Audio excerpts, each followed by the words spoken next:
এত শীত কি করব এখন, শীতকালে তো কোনো কিছু দিয়েই ভাত মজা লাগে না। তাহলে এখানে আজকে চিকেন ভাজি করব। টমেটো কুচি, আলু কুচি, পেঁয়াজ কুচি নিয়ে নিয়েছি। এই যে একসাথে একদম ভাজা ভাজা ভাজা ভাজা করে আমি এটাকে আজকে তৈরি করে নেব। তারপরে গরম গরম ভাত খেয়ে নেব। দিয়ে দিলাম আদা বাটা, পেঁয়াজ বাটা, সাথে দিয়ে দিলাম হলুদ মরিচ গুঁড়ো একসাথে, জিরা গুঁড়ো দিয়ে দিলাম লবণ,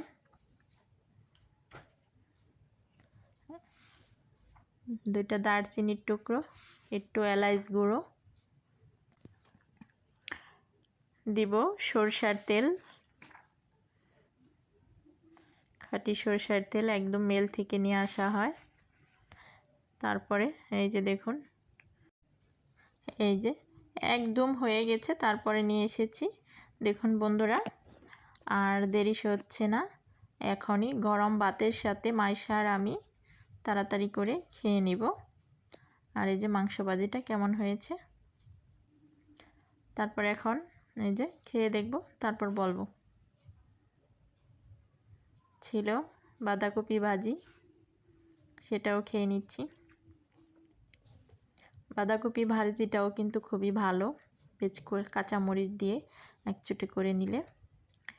আর চিকেনের নতুন আলুটা, আর এই যে চিকেন ভাজাটা।